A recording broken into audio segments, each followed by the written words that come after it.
Fragile ceasefire remains in place this morning in the war between Israel and the terrorist organization Hamas. 3 Israeli hostages were released to their families yesterday, while dozens of Palestinians were released from Israeli prisons. As Naomi Ruckham explains, this is phase 1 of a deal that's giving many people in the region hope after so much bloodshed and destruction. After 471 days in terrorist captivity in Gaza, 3 Israeli women are home with their families this morning, welcomed into Israel by cheers and celebration.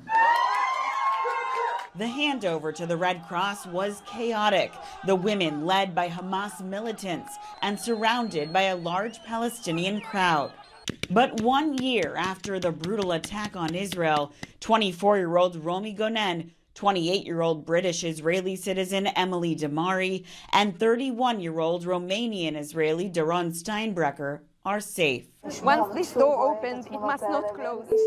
We must let all 97 hostages, now 94, come back home to their families. Hours after their homecoming, Israel released 90 Palestinian prisoners and detainees. The agreement, coming to fruition on the last day of the Biden presidency, garnered claims of victory from both the outgoing and incoming administrations. And after so much pain, destruction, loss of life, today the guns in Gaza have gone silent. If Hamas reneges on this deal, if Hamas backs out, moves the goalpost, what have you, we will support Israel in doing what it has to do, number one. And number two, Hamas will never govern Gaza. Drone footage shows Palestinians walking through the destruction after the deal took effect, with thousands of the displaced hoping they still have homes to return to. Naomi Ruckham, CBS News. Another group of Israeli hostages are set to be released this coming weekend, when 4 more will return to Israel. They include women, children, and hostages older than 50, along with the 2 remaining American hostages presumed alive and 2 small children still in captivity. Well, another blast of winter weather expected in parts of the U.S. in the coming days. This video taken yesterday in downtown Fargo shows just how brutally cold it is. Look how they're dressing up. Brr, there will be bone-chilling wind in the northern plains and unusual snow and ice in the Gulf Coast area.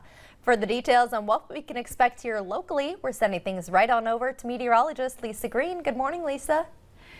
Good morning. Well, we are in the midst of it. We have been since this weekend. We saw those temperatures drop, and here we are. And today, our coldest day of the Arctic outbreak that's been in place, that is spreading eastward to more parts of the country and south too. And you can see on our sky cam, it's pretty quiet right now. I'm not expecting a lot going on while you hit the roads this morning. Might be a little light drifting.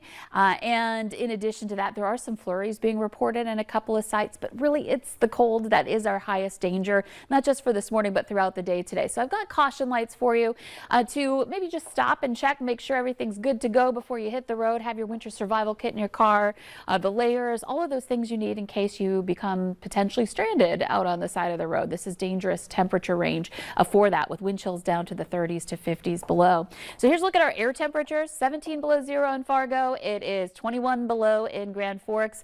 Another 30 below temperature. In fact, 31 below right now in Langdon. So another alert to the temperatures that cold. We're also looking at, of course, wind chills that are down into the 40s and even 50s below, especially in the northern valley. So dangerous cold continues this morning. You can see it's updating as we speak here as new reports come in for wind. And that wind has picked up. We've got some gusts into the 20s. We've been close to 30 miles per hour at times, and that could cause some drifting. And in addition to that, of course, it's affecting the wind chill as well. Looking at visibility, down slightly. Grand Forks, Cooperstown. Grand Forks has been reporting a little bit of flurry activity. So again, I can't rule that out, but otherwise it is quiet on our radar and satellite map here.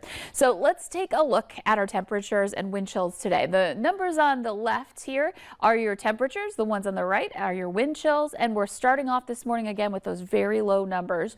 Moving through the day today, we're looking at by 4 o'clock, temperatures don't change much. We'll be more into the mid-teens, 15 below in Fargo, 16 below in Grand Forks. And then heading into tonight, of course, once that sun sets, we lose that that daytime heating, what very little heating we have right now, and those temperatures start to drop. And we're looking at some numbers into the 20s below, especially along the Southern Valley, or rather the Central Valley and points east, where that colder core of air will be. But check this out. We start to climb. This is heading into Tuesday afternoon. It comes with some issues. We'll have some wind and a chance for some snow, but it's nice to see those numbers go up.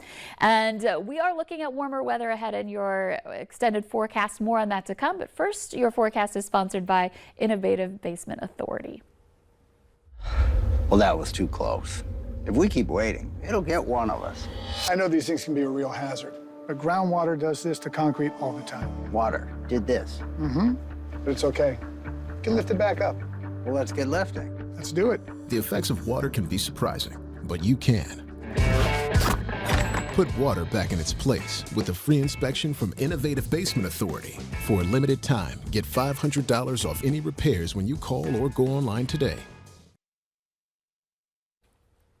So again today, cold out there, some of our coldest temperatures we've seen this season, but there's also some wind too. I just want to give you that heads up that you're going to be out and about. Well, the wind is going to be gusting into some 20s, especially this morning, and that could have some impacts, of course, on wind chills, but also a little drifting on the roads. But here's the relief that we have in sight. By Tuesday afternoon, we'll be seeing some single digits, even some teens out west above 0, and we keep that going into the Wednesday time frame as well. Just keep in mind there's a little snow coming our way and that potential for some wind tomorrow, which could affect travel. So we'll talk more about that coming up a little later in our next Weather Maker. But in the meantime, time to bundle up. Yeah, today through tomorrow morning going to be our toughest here for the week. And, you know, we've got some nice relief in sight, not just in the next couple of days, but in our 11-day planner just a little bit. Sweet. Thank you, Lisa. Well, TikTok's back after incoming President Trump pledging an executive order yesterday aimed to restore the banned app. Around 12 hours after going dark, U.S. users began to have access to TikTok again, although the page still showed a warning about the shutdown. The U.S. ban on the social media platform went into effect late Saturday night. That's after a bipartisan law banned TikTok over data privacy concerns. Supreme Court upholding the ban last week.